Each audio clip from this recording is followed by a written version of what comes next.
Muammar Gaddafi, the former Libyan leader, was one of Africa's rulers who had a lasting impact on the continent. He spent his life reinventing himself and is most known for his advocacy for the United States of Africa. Even after 40 years in power, Muammar Gaddafi had big plans for his country in Africa. The story of his demise revolves heavily around love, money, and betrayal, yet the landmark he erected remains one of the most outstanding in the 21st century. During his tenure, Muammar Gaddafi displayed a lot of love for a specific country, its people, and its leadership. But in the end, the president he considered a friend deceived him. So which country is this, and who is the leader? The country in question is Uganda, and the leader who betrayed Gaddafi was the same Ugandan leader who promoted his treachery. In 2016, Ugandan President Yoweri Museveni published a letter denouncing the United States and the African Union for their interventions in Libya and the wider Middle East area. He also argued that the United States and the European Union had no business removing Gaddafi and Saddam Hussein from Iraq. But why did Museveni betray Gaddafi? Before we go into why, let's look at how they met, how they became friends, and what happened that forced Museveni to betray his friend. Gaddafi's ties with Uganda began before Museveni took office. Gaddafi had been a long-time ally of Uganda. His bond with the country he loved began in the 1970s under Idi Amin's dictatorship. He provided tremendous moral, economic, and military support to Amin's government during this time. When Idi Amin's regime faced an attack, there was always one individual who came to his aid, sending troops and military support. It was only Gaddafi. However, despite his support and friendship, he was deceived, as you will soon discover. Please let us know if you enjoyed this video by liking it and subscribing to Global Story. After several attacks and resistance to Idi Amin, he escaped the nation in 1979 for Libya, where he later relocated and resided in Saudi Arabia. After Amin's ouster in 1980, Uganda decided to hold an election to select its future leader. The outcome did not suit Museveni, therefore he did what any other power-hungry individual would do. He believed the elections were manipulated and unjust. This drew Uganda into a civil war between Museveni and the other opponents. Museveni and his army ran out of weapons and ammunition during the battle. He would need assistance from somewhere. He simply had to win this war. He was too power-hungry, so what did he do? He needed to look for aid. He only sought the United States and the United Kingdom for military assistance. His appeal was denied down due to his close relationship with Muammar Gaddafi. He then traveled to meet with Gaddafi, his country's best buddy. Gaddafi never hesitated. Gaddafi provided him with all the assistance he required, including military supplies, and he emerged victorious. Gaddafi provided help on various occasions, including the Ugandan Civil War of 1986, in which Yoweri Museveni emerged triumphant.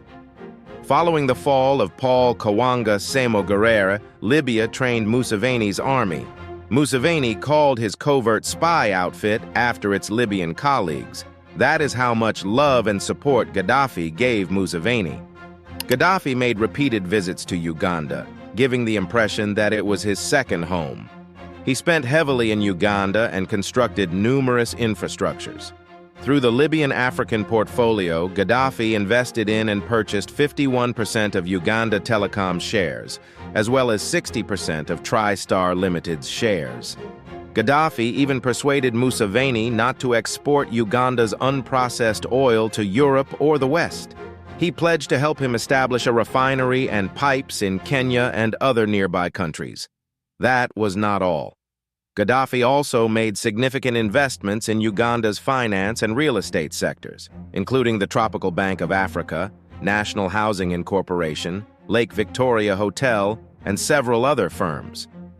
Another point to consider is that Gaddafi sponsored the RPF rebels after they invaded Rwanda in 1980 via Museveni. He supported them, including weaponry flown into Uganda by the Museveni dictatorship. That's how strong their friendship was.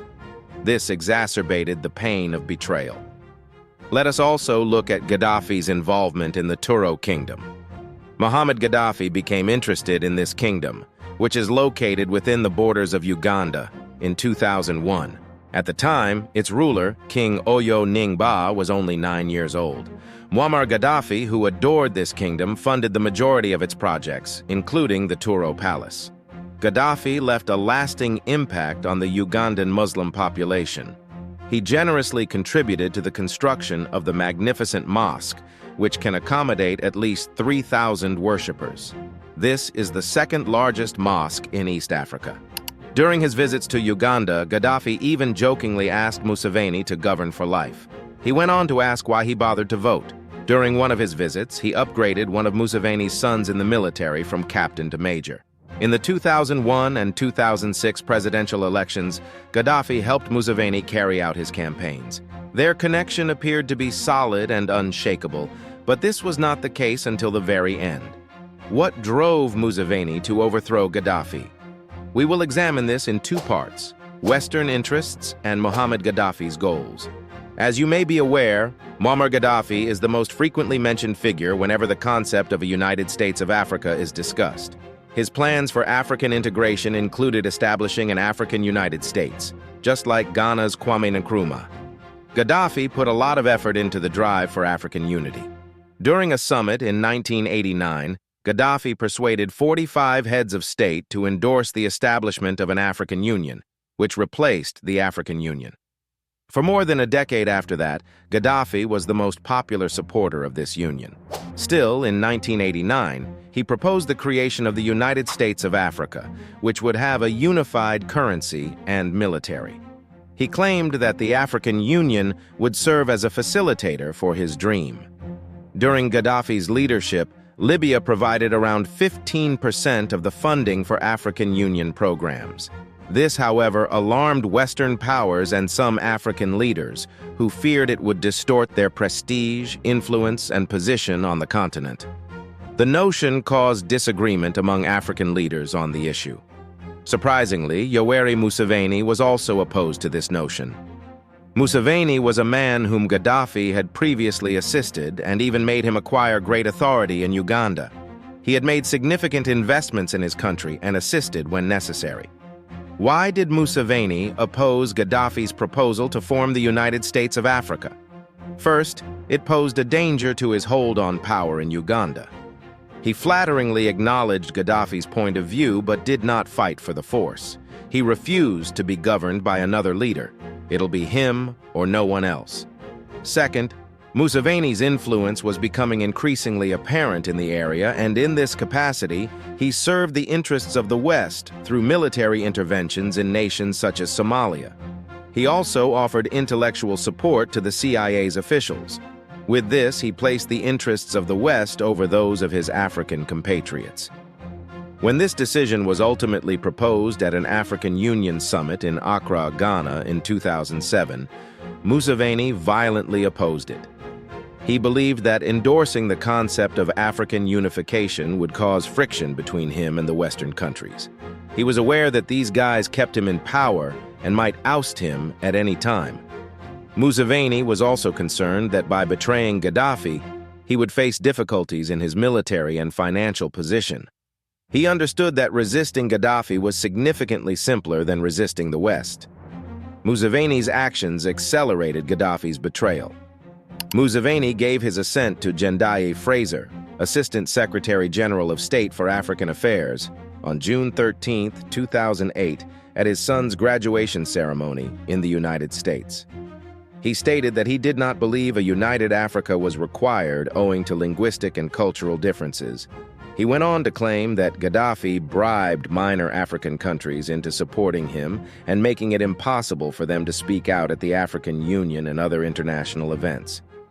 Museveni warned that rising tensions with Gaddafi would lead to an attack on his plane while traveling over international territory. He asked for assistance from the United States of America, which he received.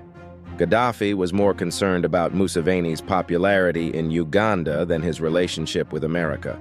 When Gaddafi paid a surprise visit to Uganda in 2008, Museveni's regime interpreted it as a plot against their president. During a 37-minute speech at an Arab youth event in Uganda, Gaddafi switched topics and stated that he now wanted to engage with traditional leaders rather than elected presidents to achieve his goals for the United States of Africa. In 2009, he convened a meeting of African traditional leaders to discuss continent-wide unity. When Museveni became aware of this, he refused to allow Ugandan traditional rulers to attend the summit.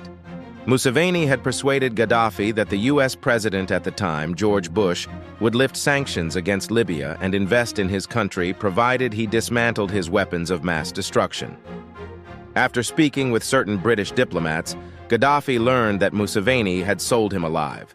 Declare, then begin dismantling the nuclear and chemical weapons programs. This was Gaddafi's greatest blunder, and it contributed to his collapse. He did not own a powerful nuclear bomb capable of neutralizing NATO forces. Since then, Museveni has attempted to fill Gaddafi's shoes by championing African integration in economics and security. He is strong in some areas but lacks the charm and financial resources to complete this mission. Even if he is successful, he may not receive support. Even the West will not, for the same reasons they fought Gaddafi. During one of his lectures in 2021, Museveni mentioned that the Western powers' intentions were narrow, and curiously, they were the same people to whom he had sold Gaddafi. The Gaddafi Mosque, which was built in Uganda, was renamed 2 years after his death to placate the authorities. Museveni's sole option was not to blackmail Gaddafi, whom he feared more than any other African leader.